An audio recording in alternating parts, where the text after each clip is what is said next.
Hey guys, Technomentor here with a video for you guys. In today's video, we're going to talk about the iPhone 8, if it's still worth it in 2024, whether you are using it currently, thinking about buying it, even upgrading it to it, everything that you need to know in comparison to the iPhone 15 as well.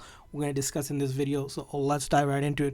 So the iPhone 8 here and the 8 Plus, which is the bigger form, was released back in September of 2017. Now it has been a little over 6.5 years later. This year's going to make 7 years, which for any phone, it seems like it has aged quite a bit. Now, originally when it came out, this is the form factor. It came out really small, compact. Here you got the black edition here, the space gray edition. You can also get it in gold and silver as well, with 64 gig, 128 gig, and 256 gig. That's the maximum you can get it.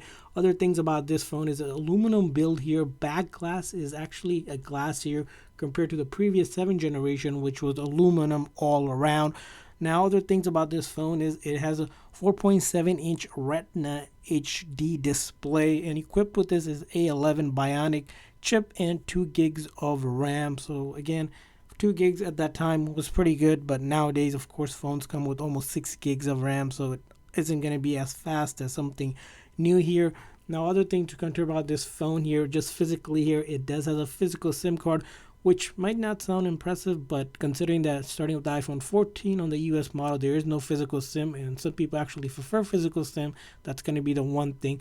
Now, other thing it lacks is 5G. 5G started with the iPhone 12 and later, so you don't have 5G here.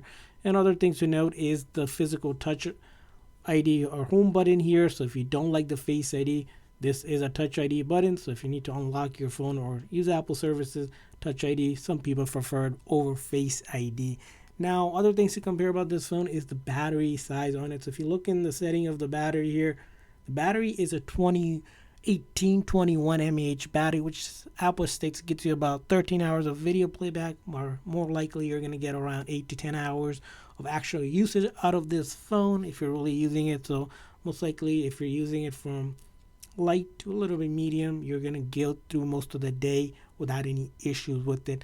Now, other things to talk about this phone is its camera. So the camera here, physically, as you can see here, it has single 12 megapixel camera on the back, and the front is a 7 megapixel camera on the front, which means again it will take decent photo. Even when it comes to video recording, it can actually record surprisingly in 4K 60 frames per second. Now, when it comes to selfie, because it's only 7 megapixel, your selfies aren't going to be as great as something with the 12 megapixel camera, which is the newer phones have here. But you'll be surprised to know that you can take a lot of things with this phone here, from just regular portrait to square, pano, even slow motion and time lapse.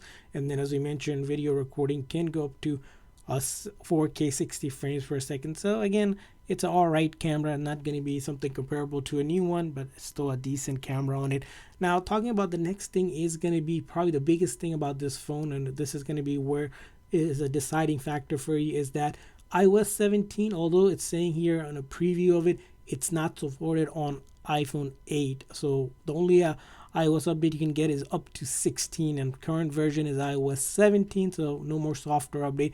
That doesn't mean that you don't still get update. You still get update, those minor updates for the software security and any kind of bug fixes they discover on iOS 16. So as you can see here, when I look for software update, it's going to give us more updates, especially important security fixes and anything that's recommended for it to keep the phone secure. So it's going to keep on getting the updates even another year or two without any issues, because Apple just completely stopped supporting the previous iOS version. So if you're running on a previous iOS version, you're still safe. You're going to get the security update. You just can't take advantage of the newer software feature that comes with the iOS 17, and that might not matter for you, but might matter for some. And that kind of leads to other point is some apps will stop supporting iOS 16 at some point, some of the newer apps. But so far, most of the popular apps we've seen, from your social media apps to streaming apps to your communication apps like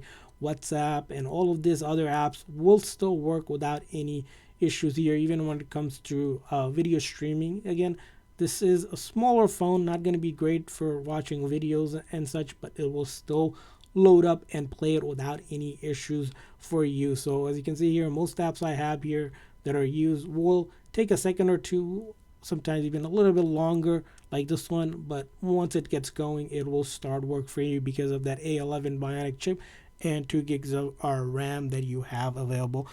And that kind of leads us to the next point, is the pros and cons of this iPhone. So the pros and cons about this iPhone is that, first of all, if we talk about the cons, is that of course software update is done for it, but it will still get those minor updates. It has no 5G and it's sort of out of date and slower compared to the other ones.